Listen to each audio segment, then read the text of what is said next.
बचपन में लगता था कि रिच लोग गाड़ी ना कैश में लेते हैं, मिडिल क्लास ईएमआई में, और गरीब सिर्फ और सिर्फ सपने ही देखते रह जाते। लेकिन अब जब खुद गाड़ी लेने निकला हूँ तब समझ आता है कि प्रॉब्लम पैसों की नहीं, प्रॉब्लम है डिसीजन की। एक तरफ आउटसोर्सिंग बिजनेस का जो पेंडिंग पेमेंट है वो नेक्स्ट वीक एक्सपेक्टेड है, दूसरी साइड टर्फ का फुटफॉल इंक्रीज करने का प्रेशर, और तीसरी साइड ये 60 दिन में कार चैलेंज। तो आज का सवाल काफी सिंपल है, गाड़ी ईएमआई पे लेना चाहिए, लोन पे लेना चाहिए, या फिर कैश का वेट करना चाहिए? क्योंकि मिडिल क्लास का सबसे बड़ा प्रेशर होता है लोगों को इम्प्रेस करने के चक्कर में फाइनेंशियली डेप्ट में जाना, फाइनेंशियली इमेच्योर डिसीजन लेना, फाइनेंशियली प्रेशर लेना। So welcome to day 22 of my 60 days car challenge video, जहां एक मिडिल क्लास बंदा लग्जरी लाइफस्टाइल अचीव करने के लिए इस जर्नी में निकला है। हर दिन स्ट्रगल, हर दिन डाउट भी, लेकिन एक चीज क्रिस्टल क्लियर है, इस बार इस जर्नी में सिर्फ कार नहीं लेनी, माइंडसेट भी अपग्रेड करना। तो सबसे पहले आउटसोर्सिंग बिजनेस का अपडेट। हमने जो पेमेंट शीट बना के क्लाइंट को भेजी थी उसका रिस्पॉन्स पॉजिटिव आया है। सब ठीक रहा तो नेक्स्ट वीक या अराउंड 3 से 4 दिन में पेमेंट अपना क्लियर हो जाए। पर सच बोलूं, मिडिल क्लास फैमिली में जब कुछ भी पेमेंट अगर पेंडिंग रह जाता है ना, तो वो आदमी हर 10 मिनट में से बैंक अकाउंट ही चेक करता है, जैसा कि मैं अभी कर रहा हूँ। जब से मैंने पेमेंट शीट भेजी है तब से लेके अभी तक मैं हर 10 मिनट में 15 मिनट में अपना फोन चेक कर रहा हूँ। कहीं कोई मैसेज आ रहा है वो होप के साथ चेक कर रहा हूँ कि यार कहीं वो पेमेंट तो नहीं रिलीज हो गया।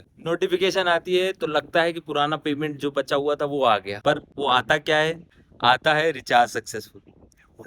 बट इस बार डिफरेंस क्या है? वेट तो हम पहले से ही कर रहे हैं, पर इस बार डिफरेंस ये है कि वेट करने के साथ साथ हम पैरेलल एग्जीक्यूशन भी कर रहे हैं अपने डिफरेंट प्लान्स का। क्योंकि मैंने कुछ दिनों में रियलाइज करा कि बिजनेस में सिर्फ और सिर्फ मेहनत ही इंपॉर्टेंट नहीं है, कैश फ्लो भी इक्वली इंपॉर्टेंट है। पेमेंट तो डिले हो सकती, लेकिन ग्रोथ ग्रोथ समय पे होनी चाहिए। अब बात करते हैं टर्फ की। पिछले कुछ वीडियो में हमने बात करी थी कि कैसे हम हमारे टर्फ का फुटफॉल इंक्रीज करें। कुछ आइडियाज दे गए थे, कुछ आइडियाज में से कुछ आइडियाज, 2 आइडियाज को हमने इम्प्लीमेंट भी करा था। तो इस वीक फाइनली हमने वो एग्जीक्यूशन कर दिया और हमें उसके पॉजिटिव रिजल्ट्स भी आए। मैंने पहले आइडिया के रिस्पॉन्स तो हमने बात भी करी थी, कैसे हमने फ्री आवर्स दिए। सेकेंडली जो हमने इन्वायरमेंट चेंज करने की बात करी थी वो अब हमारा फाइनली इन्वायरमेंट चेंज हो चुका है। सो अब हम एग्रेसिवली रील मार्केटिंग करने वाले हैं, क्योंकि जैसा आप लोग सब जानते हैं कि आजकल मार्केट सिर्फ और सिर्फ ग्राउंड से तो चलता है, वो चलता है सोशल मार्केटिंग से, ब्रांडिंग और एडवर्टाइजमेंट से। आजकल लोग क्रिकेट खेलने से पहले स्टोरी लगाना पसंद करते हैं और खेलने के वक्त वीडियो रिकॉर्ड करना। अब बात करते हैं टूर्नामेंट की। ऑनेस्टली क्रिकेट टूर्नामेंट ना ऑर्गेनाइज करना शादी से भी बदतर है। क्यों? क्योंकि शादी में तो फिर भी ताऊ, फूफा, जीजा, कोई रिश्तेदार आ जाता है जो हमारी मदद कर देता है। ये टूर्नामेंट तो साला मैं अकेले ही झेल रहा हूँ यार, समझ ही नहीं आ रहा करूंगा कैसे। ग्राउंड,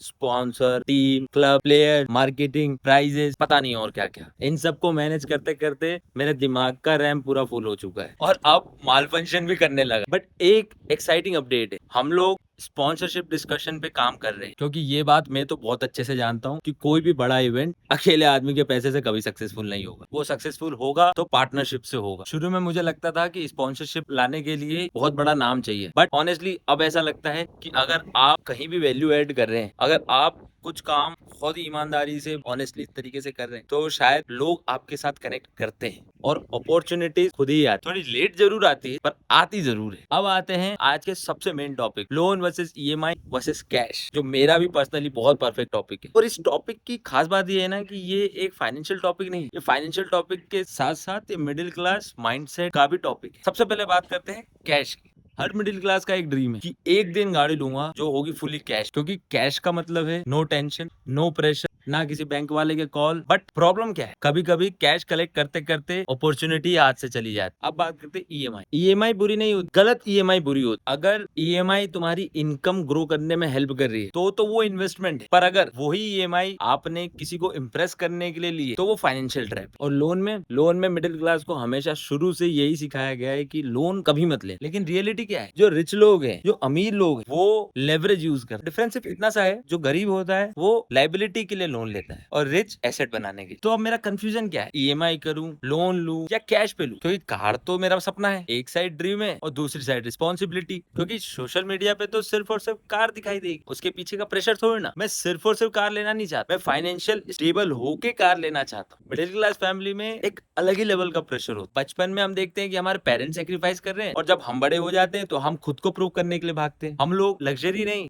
रिस्पेक्ट चेस करते हैं। और शायद इसीलिए मेरी ये जर्नी सिर्फ मेरे लिए 60 दिन का कार चैलेंज की जर्नी नहीं है, हर उस इंसान के लिए जो ये मानता है किसी भी छोटे बैकग्राउंड से आके भी बड़े सपने, बड़ी सोच रखी जा सकती। तो अभी गेम और इंटरेस्टिंग होने वाला है और इस गेम में एक बात बहुत पक्की है, चाहे कार कैश पे हो, ईएमआई पे हो या लोन पे हो, कार सिर्फ पैसों से नहीं आएगी, डिसिप्लिन से आएगी, कंसिस्टेंसी से आएगी। अगर तुम भी मिडिल क्लास से हो तो कमेंट में बताओ कि आपको कौन सी कार पसंद और तुम उसे कैसे अचीव कर, कैश से, लोन से या ईएमआई। तो इस दिन को आज ही खत्म करते हैं और इस जर्नी में बने रहिए क्योंकि अब असली प्रेशर स्टार्ट हुआ है। तो मिलते हैं नेक्स्ट ब्लॉग में, तब तक के लिए स्टे ट्यून्ड।